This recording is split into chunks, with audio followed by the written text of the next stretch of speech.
Bonjour à tous, vous écoutez Parlons d'Europe, émission proposée par la Maison de l'Europe de Tours Centre-Val de Loire, centre d'information Europe Direct. L'Union européenne possède ses symboles, un drapeau, un hymne, l'Ode à la joie de Beethoven, une journée, le 9 mai, une monnaie, l'euro, mais aussi une devise, unie dans la diversité. Aujourd'hui, nous allons justement nous intéresser aux différences qu'il peut exister entre deux pays voisins et souvent qualifiés de cousins, la France et l'Italie. Avec moi aujourd'hui, Selena Oggioni. Bonjour Selena. Ciao a tutti.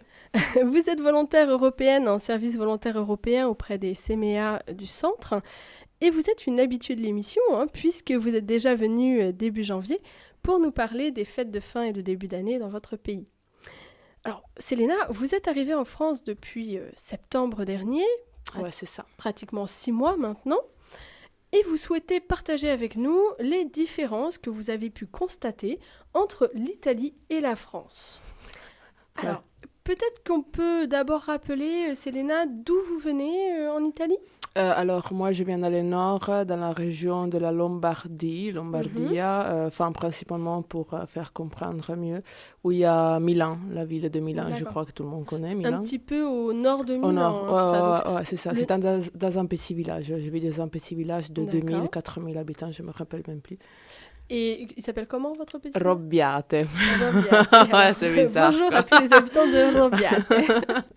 Alors, cette précision est importante, Selena, parce que vous allez, vous, un peu parler pour les différences que vous avez constatées, pour les gens, la culture un peu du nord de l'Italie, du coup, parce que l'Italie est un pays qui a, comme un peu la France, une grosse différence entre le nord et le sud au niveau culturel et au niveau un petit peu des dialectes, etc. Donc vous parlez essentiellement du nord. Ouais, mais en plus, il faut préciser d'après moi que, bien sûr, il y a une grande différence entre le nord et le sud, mais il y a aussi une différence vraiment énorme, d'après moi, parfois, même entre chaque région. Par exemple, même dans une seule région, dans ma région, je parle de ça parce que, bien sûr, je connais. Par exemple, à Milan, il y a un particulier accent. À Bergamo, il y a un accent tout à fait différent, tu vois. D'accord. Et c'est comme ça dans chaque région, il y a toutes les villes où il y a des accents vachement différents. Pourtant, Bergame et Milan ne sont pas très très éloignés. Donc une des, par exemple, des premières différences qu'on peut voir avec la France, où quand même, si ce n'est par des régions particulières, les accents se sont quand même assez finalement aplanis. Vous allez justement y venir. Voilà. Est-ce que vous pourriez nous parler de ces différences que vous avez pu constater depuis votre arrivée ? Alors, disons que j'ai pensé à des domaines, quoi. Par exemple, par rapport à la langue, il n'y a pas trop de différence d'après moi par rapport à la langue. Ça veut dire que, quand même, moi j'étudiais la grammaire française, bien sûr, et j'ai remarqué que c'est plutôt similaire, quoi. C'est pas comme étudier chinois ou l'allemand, bien sûr. J'étudiais l'allemand aussi. Les deux langues ont une même logique, finalement, quand même. Donc c'est plus facile, bien sûr, pour moi. Et bon. Et sinon, bien sûr, par rapport à la gastronomie, il y a plus de différences, disons. Bien sûr, vous n'êtes pas trop habitué aux pâtes. Ou sinon, j'ai remarqué, vous cuisinez les pâtes dans une façon vraiment bizarre pour une Italienne, mais quand même, je ne veux pas que les Français ils me détestent. Et moi, j'aime bien parler de la bise. Je veux dire que la bise. Alors, en Italie, parfois, je crois que des Italiens, ça peut arriver de se faire la bise, quoi. Mais après, quand même, je pars toujours de ma région, au moins. Mais voilà, moi, je fais la bise en Italie si je ne vois pas une personne depuis, je sais pas, quelques mois, un an, tu vois, voilà. Mais sinon, ici en France, c'est vraiment incroyable. Chaque fois, même si moi je vais dans mon association, quand même, je rencontre des gens, chaque jour, je dois tout le temps faire la bise. Salut, ça va? Et voilà, autre chose. Toujours, autre à la bise, il y a aussi pas le problème, je veux dire, mais quand même, de l'expression salut, ça va. En fait, vous dites tout le temps salut, ça va, mais vous n'attendez même pas la réponse, en fait. Je crois que c'est un truc que je ne suis pas intériorisée. C'est devenu un pack, en fait. Voilà, Salut, voilà. ça va et... Salut, ça va, Selena? Merci. Mais on n'attend pas forcément la Voilà, réponse. ils partent, tu vois. Donc, voilà. Selena, juste pour revenir sur la bise, donc vous nous avez dit qu'effectivement pour vous c'était un petit peu, ça vous avait choqué. Est-ce que ça vous embête vraiment, par exemple, de devoir faire cette bise qui est quand même, bon, on va dire, le salut français? Non, mais c'est intéressant aussi pour nous mettre à la place aussi de tous ces pauvres ressortissants Voilà. qu'on oblige parfois à faire la bise. Ça vous gêne peut-être de la faire? Ouais, la plupart des fois, oui. En fait, moi, que je rencontre des Françaises, quand même, je cherche toujours de serrer la main. Mhm. Ou sinon, j'explique tout de suite, écoutez, moi, je suis italienne, je veux offenser personne, mais quand même, si on peut éviter, j'aimerais bien éviter de faire la bise à chaque fois. Même parce que, pour moi, c'est vachement bizarre de faire la bise, de rapprocher mon visage, tu vois, si proche de quelqu'un que je ne connais pas du tout, tu vois, que c'est la première fois que je le rencontre.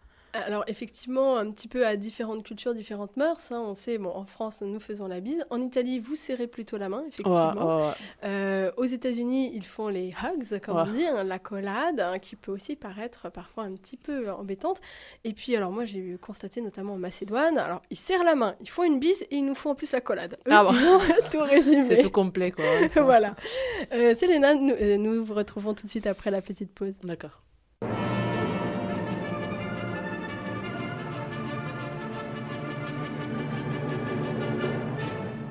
Notre monde postmoderne vit des transformations majeures qui touchent tous les secteurs de la vie de l'homme.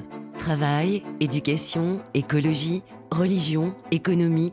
L'émission Sur le rebord du monde souhaite donner des clés pour mieux penser ces changements et les défis d'humanisation à relever. Sur le rebord du monde, proposé par Béatrice Soltner, chaque mercredi à 22h. RCF à Chinon, 103.8. Vous écoutez Parlons d'Europe, émission proposée par la Maison de l'Europe de Tours Centre-Val-de-Loire, centre d'information Europe Direct. Avec moi aujourd'hui, Selena Oggioni, volontaire en service volontaire européen auprès des CMEA Centre, pour nous parler des différences qu'elle a pu constater entre l'Italie, donc son pays d'origine, et la France, donc depuis son arrivée en septembre dernier.